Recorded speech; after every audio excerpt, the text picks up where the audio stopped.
तो ये भी हैं कि दिल्ली दिल फरेबों की भी है, और लकी यानी कि लक्ष्मण लाल अग्रवाल में ये सारे गुण मौजूद थे। लोग उसकी शक्ल को देखकर ही कह देते थे, अबे दिल्ली से हो क्या?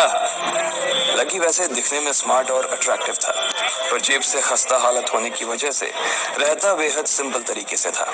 शर्ट का रंग उड़ा हुआ और पैंट से पैबंद जुड़ा हुआ। कहने को तो उसकी उम्र के लड़के दिल्ली की सड़कों पर रात को मोटर बाइक दौड़ाते थे, लेकिन लकी उर्फ लक्ष्मण लाल अग्रवाल सिर्फ कमरे से कॉलेज में पढ़ाई और गर्लफ्रेंड डिंपल के साथ थोड़ा वक्त बिताना, फिर कॉलेज से दुकान, दुकान से जब होम डिलीवरी आए तो वहां, और फिर घर चला जाता था। हाँ, कभी कभी जब वो किसी लड़के को खाली सड़क पर मोटर बाइक दंदनाते हुए देखता तो कहता, एक दिन अपना टाइम भी आएगा जब मैं चश्मा लगाकर बैठूंगा और पीछे डिंपल को बैठाऊंगा। देखना, जब वो मेरी कमर में अपना हाथ कसेगी और मैं तेजी से मोटरसाइकिल को इंडिया गेट के आसपास दौड़ाऊंगा, तो सारे दिल्ली का दिल हम दोनों को देखकर चलेगा। दुकान में रखा हुआ बर्नॉल भी काम नहीं आएगा। लकी ने कहा और अपने हाथ में बर्नॉल की क्रीम को दबा दिया। जैसे ही उसने क्रीम को दबाया, उस क्रीम बाहर आ गई। अबे गधे, क्या कर रहा है? वो कोई स्पंज की गेंद है क्या जो उसे दबा रहा है? दुकान के मालिक ने उससे फटकारते हुए कहा और उसके सर पर एक चपत लगा दी। Sorry sir. लकी ने अपना सिर बचाते हुए कहा। वो करोल बाग में स्थित एक छोटी सी मेडिकल स्टोर पर काम करता था। उसकी दुकान का नाम था चमन मेडिकल स्टोर और उसके ओनर का नाम था चमन लाल। लकी पिछले 5 साल से इन्हीं की दुकान पर काम कर रहा था। यहाँ इस छोटी सी शॉप पर काम करना उसकी मजबूरी थी। लाइफ में कंगाली की वजह से उसे कॉलेज में पढ़ाई पूरी करने के लिए पार्ट टाइम जॉब करना था।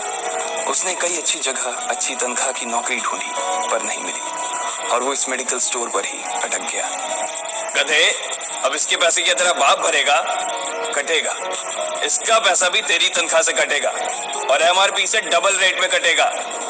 चमन ने अपने दांतों को किचमिचाते हुए कहा। गुस्से की वजह से उसकी नाक फूल गई थी और लकी की सांसें। उसने घबराते हुए ओनर से पूछा, एमआरपी से डबल क्यों सर जी?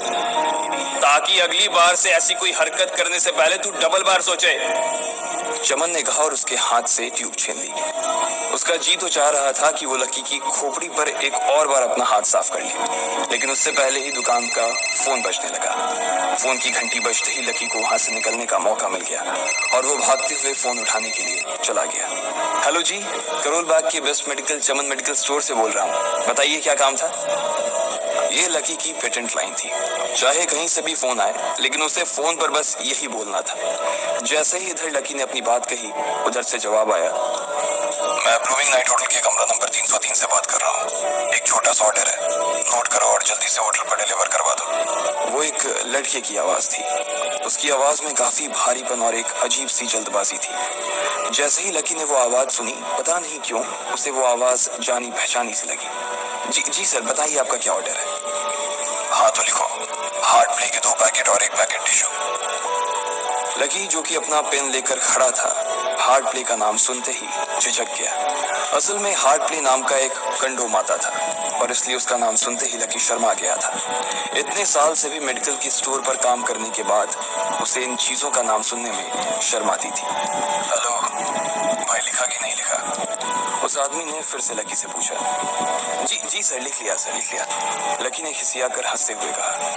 लिख लिया तो फिर लेकर निकल, उस लड़के ने कहा। उसकी आवाज सुनकर ना जाने ऐसा क्यों लग रहा था कि वो बहुत बड़ा आदमी था। जी सर, लेकिन सर बाहर तो बारिश हो रही है, लकी ने कहा। उसने देखा कि बाहर बहुत तेज बारिश हो रही थी। उनकी दुकान के सामने पानी भर गया था और तेज हवाओं की वजह से चमन मेडिकल स्टोर का बोर्ड भी गिर गया था। लकी को लग रहा था कि वो इतनी तेज बारिश में अभी एकदम से तो नहीं निकल पाएगा, तो उसने उस लड़के को समझाते हुए कहा, सर मैं ऑर्डर तो ले आऊंगा पर थोड़ा टाइम लग जाएगा, बारिश थोड़ी थम जाए। अब इससे पहले कि वो कुछ आगे बोल पाता, फोन पर लड़का बोल पड़ा। तुम्हारे मालिक को पता है कि तुम मल्होत्रा जी के लड़के को मना कर रहे हो? हाँ पता है, बारिश हो रही है, इसलिए सारा सामान अच्छे से थैली में पैक करके लाना और लेट नहीं होना चाहिए, समझे? उस लड़के ने कहा और इससे पहले कि लकी आगे कुछ कह पाता, उसने फोन काट दिया। उधर से लकी के दुकान का ओनर उसे घूर कर देखा जा रहा था। लकी के हाथ में पेन और पेपर देखकर ही वो समझ गया था कि उसके पास कोई ऑर्डर आया था। आज वैसे भी इतनी बरसात होने की वजह से सुबह से इक्का दुक्का ग्राहक ही दुकान पर आए थे। ऐसे में उसकी दुकान का मालिक एक भी ऑर्डर को छोड़ना नहीं चाहता था। वो लकी को देख रहा था और लकी बारिश की ओर देख रहा था। बारिश का बहाना नहीं चलेगा, जाना पड़ेगा, चमन लाल ने कहा। मैं बहाना नहीं कर रहा सर, थोड़ी बारिश धीमी हो जाए तो मैं चला जाऊंगा। अभी आप खुद ही देखिए कितनी तेज बारिश है। वो पता नहीं कोई मिस्टर मल्होत्रा का कोई बेटा कुछ ज्यादा ही जल्दी में था। मैं साइकिल से तो पहुंच नहीं पाऊंगा इतनी जल्दी।